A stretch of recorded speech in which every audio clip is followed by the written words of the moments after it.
Hey everybody, this is Pastor Barry, and I want to talk to you today about some thoughts on personal growth. And before I do that, I want to share a quick story. It goes like this. I'm not entirely sure if this is true, but apparently there was a competition at a Christian college where they were to prepare a sermon. Certain students were to prepare a sermon on the Good Samaritan, the one who saves the person after being robbed. And on their way in to preach, there was actually a person outside the door of the auditorium with blood visible, laying on the ground, asking for help. And every single one of those students did not help, went inside so that they could preach their sermon. And when the competition was supposed to start, a man simply got up and quoted James 1:22. To not simply be hearers of the word, but to be doers, otherwise you're only fooling yourselves. And then he sent them home. The truth is this. Very often we feel like hypocrites, and none of us are saved from that. And what I hear people say a lot is this: serving in the church, serving in a position at church makes me feel like a hypocrite. And it's because they feel like they should be at a certain place in life and they're not there. And so they're trying to pretend to be something that they're not. And I just want to share a few things with you about that. First of all, let's talk about what a hypocrite does. A hypocrite does this. A hypocrite performs what looks like godly acts so that he can look better for his own personal glory.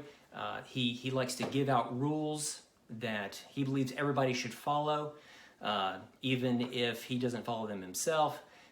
They see themselves as better than everybody else. They often lack self-awareness, and they really don't think that they need to grow. And one of the things that they definitely don't do is serve others. One of the things that Jesus got onto the Pharisees for very often was the fact that they did a lot of things to serve themselves, but not serve anyone else. Meanwhile, a person that is humble realizes that they are working on themselves, that they have weaknesses, that they have shortcomings, that people who are humble, try to help people follow God, not just rules, especially man-made ones. And they know that they will never reach perfection. And something that a person who is humble, as opposed to a hypocrite, does is they serve others. Here's the thing that you need to know more than anything else. Not serving opens you up more to hypocrisy, not less. And so it's very important that you take the time to ask yourself, am I being a hypocrite? Because I think that that's a sure sign that you are working on yourself, you know what your frailties and your shortcomings are. But when we serve, it teaches us how to be humble. Another quick story, there was a man that at the church we were looking at to hire.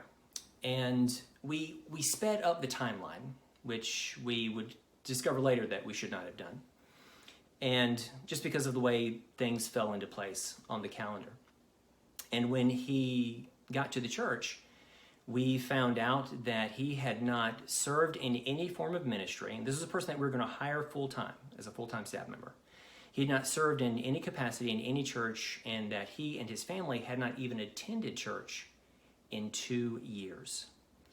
And had we known that, we would have, of course, looked somewhere else. The best part of this story is that at the end, after he had spent some time being interviewed, he wrote us a very long email telling us everything that was wrong with the church. Now, our church is not perfect, by no means, and no church is. But I found it fascinating that he had all of these answers to how we should be doing things when he had not even stepped inside a church in over 2 years. So you see, not serving opens you up to pride. It opens you up to hypocrisy, not the other way around. So take some time to think, where is it that God may want me to serve? Where is it that he may want me to do his will? Next week, what we're going to do is we're going to talk about receiving recognition.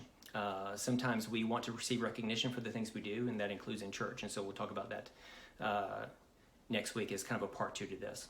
But thanks for your time, everyone. do me a favor, hit the like button, click subscribe on the YouTube channel, all that other stuff, and have a great week.